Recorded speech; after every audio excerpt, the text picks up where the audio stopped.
Wait a minute, what was that little thing? That's actually a shock whiz. It's going to be helping us out today.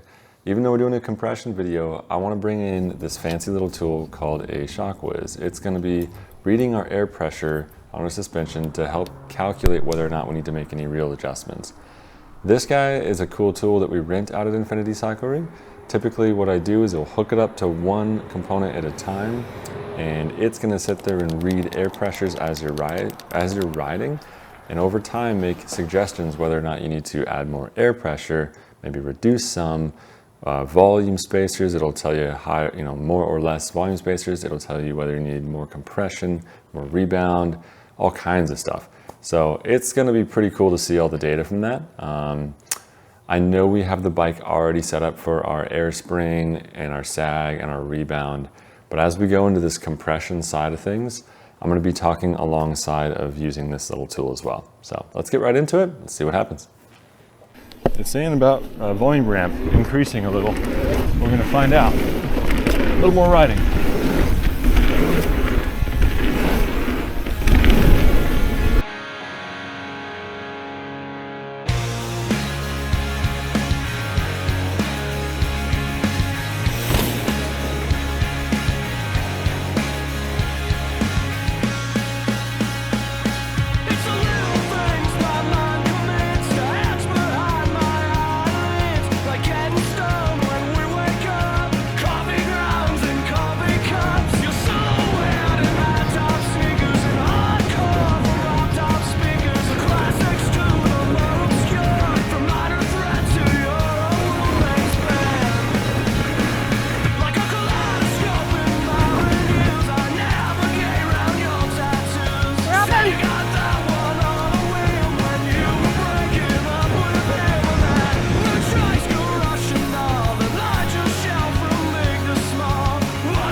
Okay, so what is compression? Compression is the blue dial on your fork or shock that's going to be used to get either a more comfortable ride or a more supportive ride. That's the balance we're going to be after, whether you need a little more comfort or a little more support. And what we find is during like flowy, maybe jump trails, a lot of the ride park at Port Gamble, a little more compression definitely helps, especially when you're standing up out of the seat and trying to push into these corners. For the more technical downhill side of things, you're going to want to run a little bit less compression.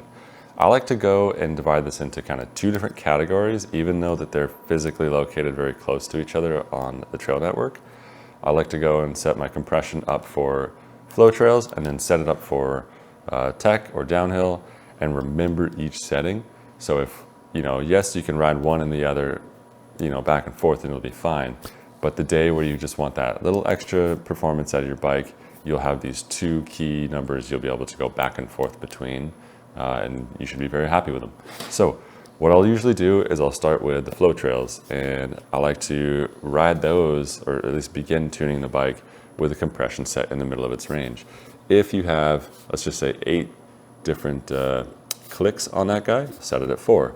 If you have 12, you'll set it at 6. So just divide what you have as far as your range in half and start there. From there, ride and get warmed up, especially on just those flowy trails. Don't go riding the technical downhill stuff yet. So get warmed up there, spend maybe 20 minutes on the bike, and all we're gonna do is we're gonna go a little extreme one way or the other and decide, is it better or worse? This is called bracketing. So we're gonna go maybe 4 clicks tighter, and that should make the bike run pretty harsh. So we're gonna go, remember, all the way to closed and then back it out to find that number. So if I was saying, 1 click open, you'd go all the way down, tight clockwise and then back it out just a single click. That will be your firm, most harsh kind of setting. So anyways, we're gonna go 4 in one direction, ride the bike, is it better or worse? And then we'll resume back to where we were, get one last lap on it, and then we're gonna go the other way. 4 clicks softer or more open, and see if that feels better or worse. What you're kind of looking for is, it's gonna be more comfortable the further you go open, but it's gonna have a trade-off once you stand up out of the seat and start pushing the bike into these corners. So I typically like to set the bike up to where as soon as you start feeling the harshness, so as you like start going clockwise and dialing it in, as soon as you start feeling it get harsher, that's probably a point in which you want to stop. So I like to run, you know, just on that edge where it's like, my hands kind of feel it, but it's not hurting. That's usually your sweet spot. And the bike will have a lot to respond to when you push into it. For the downhill side, after let's just say we ended up at like 6 clicks from closed. So you'd be sitting out here at 6. So a little bit more comfortable, but it's still got some support. Write that down. That will be your setting for that compression, and you're going to run that until you either improve and get more aggressive as a rider, or maybe you don't, and maybe you're comfortable where you are. That'll be your forever setting. On the downhill side of things, I typically like to start almost completely on the soft side. So go to closed clockwise, and then back it all the way counterclockwise, and start there. And the reason I like to start there is because starting with a bike feeling as comfortable as possible will allow you to really feel when enough is enough, and you don't want it to be any harsher. So starting in the middle is going to throw you off a bit there. So I'll start fully soft, I'll ride, and I'll do 2 clicks at a time. So I'll get warmed up on the trails, start riding some downhill, maybe like Steam Donkey is a pretty popular trail if you're out at Port Gamble. Spend some time on that guy, maybe get a whole lap in, maybe 2 laps, and then do 2 clicks in at a time. So we'll bring that into 6. We'll go out there, we'll do the same trail, and what you're looking for is a point in where the bike feels, it should kind of have this eureka moment where you're like, the bike feels tall and in control. However, it's now getting to a point where my hands are starting to feel it, my feet are starting to feel it, this thing's hurting quite a bit. You know, what I like to set it up for is if the trail you're gonna ride only requires 5 minutes of downhill at most, and your hands are, they feel it at the bottom, but they're not in a lot of pain, you're probably just fine. But if it's like you can't get to the bottom of that trail without just absolutely feeling it in your hands, it's too harsh. So we're gonna back it out a bit. But anyway, we'll go from 8 to 6 to 4, and we'll start cranking up until we find a limit where our hands hurt. We'll start backing it out 1 click until we find a sweet spot from there. That will probably be the best thing you can really do to get the compression right for your technical trail. And then whatever number you ended out there, just know that, hey, if you're gonna ride that side of the park today, maybe you'll leave your compression there all day. If you're gonna ride the other side, maybe you'll leave it there. But that gives you the ability to then switch back and forth on the fly and know that your bike's gonna be set up right and that you spent the time going in and bracketing in that compression setting. So it really is a difference between, a balance between compliance and comfort versus stiffness and support. So hopefully that helps a little bit. Let's get back into it. We were using that shock whiz to see what we can come up with. How's it going? Good, how are you? Good, good.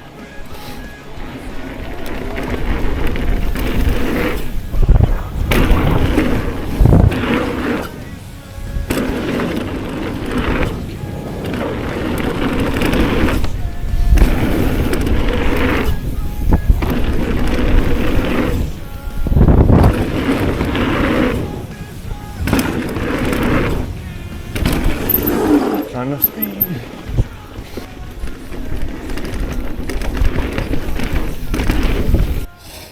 All right, that is what it said, 5% increase. It's like 11 PSI or so. So now we're up to 231. Let's go. Okay, so this time I was being told that I was at 35 in the sag while just riding around on the flat ground here. And under the suggestions, the baseline air pressure needed to be increased. About 5%, so I did that one more time. Now we're at 240 PSI. We're going to reset the shock travel so that it doesn't think we're 8% in. Anytime you increase the air pressure, you need to hit this button and hit mark baseline air pressure. So you lift the bike up off the ground and hit mark. And the reason we do that is so that zeroes out your travel. So when you're not on the bike, it should be basically 0. Yep. Christmas lights on the go. I don't know how it hasn't wanted any rebound adjustments. I mean, all the other settings are right in the middle still. Low speed rebounds right in the middle still. High speed compressions in the middle. High speed rebounds in the middle. And it says those are all fine. So that's, I guess, a good thing. It takes out some steps, but makes me wonder. We're gonna go ahead and switch over to the fork. We'll come back to the shock. All right, got the cable routed around the back, little air pressure thing. We have to swap out the hose for the longer one so it can reach around the back side of the fork. And zip tie it right onto the stanchion there. 97 to 106. So we're gonna do 104 maybe. So 8 is a halfway. I'm gonna do the rebound now. So we have 8 clicks for the low speed rebound, 4 clicks for the high speed rebound. That's the middle. 3, 4, 5, 6, 7, 8. Okay, we're ready to roll. Alrighty, here comes the fork. Round 1. Like 16, 15% sag.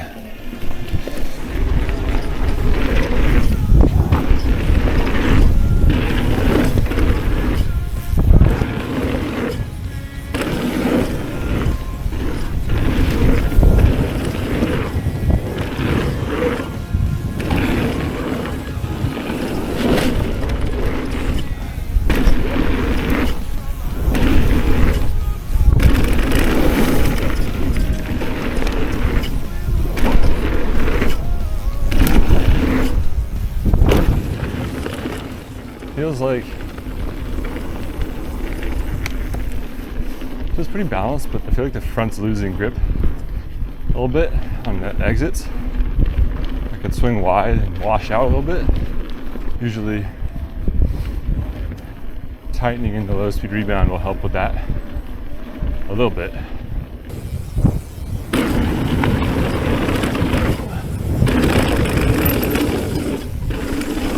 Immediately feels like the fork dives a little bit more, just with one compression open.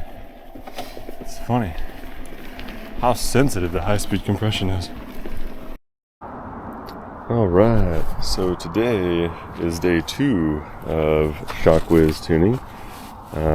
Today we've got it mounted on our fork still. That's kind of where we left off. The last time I was in the app, it was telling me that we needed to remove quite a bit of air and quite a bit of high-speed compression as well. Felt like the fork was diving a little bit the moment I did that, but it really was getting comfortable.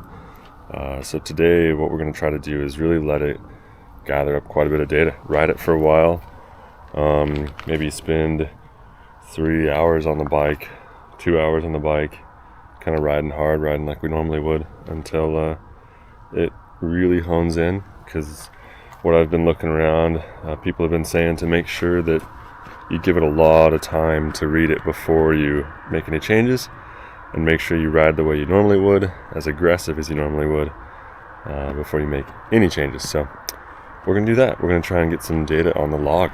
Let's do it. Hey guys, so today will be day 3 of testing the Shock Whiz on the fork this time. Yeah, again, I know that was yesterday, but we found out halfway through that it wasn't quite tight enough onto the fork's air attachment. A little Schrader valve, it wasn't quite tight enough on there, so I was getting some misreadings out of it. So once I discovered that, it was already 3/4 of the way through the day. So it kept having me adjust pressures all over the place, and I was like, this just isn't right, and I eventually found out why. So we're gonna try it again. Okay, so I had an idea. Seeing as though my compression ratio between the shock and the fork were different. You had 2.8 back here and 2.5 in the front. Maybe that's what's causing the front to dive as much as it is overall. Even though we have the rear shock feeling pretty good, and yes, the front feels nice and supple, it dives a lot. So I'm gonna put this third volume spacer in there right now. Very careful to keep this clean. With third volume spacer in there right now, and I'm gonna check the compression ratio again, up from 2, to see if we can get that closer to 2.8, to see what happens. See how it feels after that.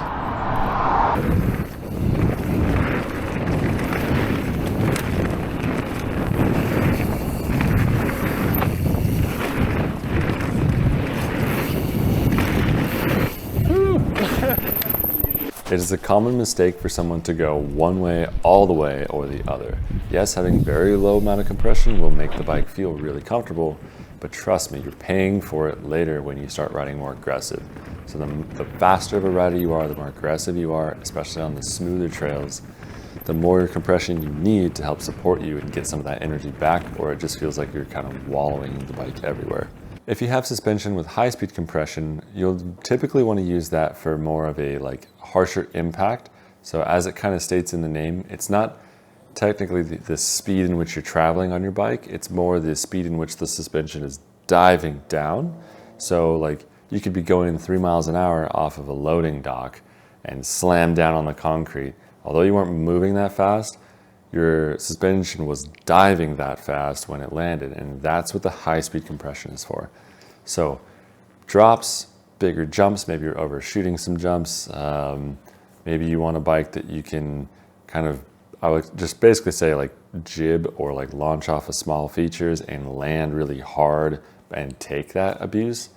We would run more high-speed compression, but this is where things get a bit interesting. High-speed compression is usually extremely sensitive.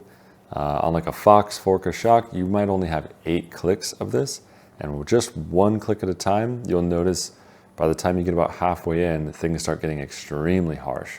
So I only like to add high-speed compression as I really need it. I will usually start in the middle of its range, and oftentimes finding myself backing it out just 1 or 2 clicks from there.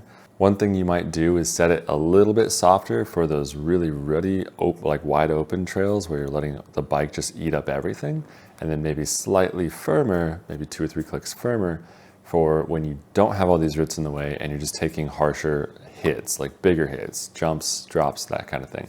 During this trial period, we've ended up putting already 3 days on the bike, and the ShockWiz is only 79% confident on what adjustment to make next on that fork. It had an entire day yesterday on it doing all kinds of trail riding, and it's still kind of all over the place. We're gonna see where this thing goes. I'm gonna leave the ShockWiz on there for a while, but my honest opinion, I'll probably end up dialing the fork in myself. We'll see. Anyways, guys, thank you so much for watching the Suspension 101 series. It's been a blast shooting it. I've had a lot of fun out there riding every day that I can. Please let me know in the comments what you'd like to see next, and I'll be sure to put a lot of passion and energy into it. If you need anything in person, please stop by Infinity Cyclery. We're the local mountain bike shop for the Port Gamble Trail Network. I do this for all of you guys. I love the sport, I love the employees, I love the hobby, and I can't thank you enough for watching. Have a good day.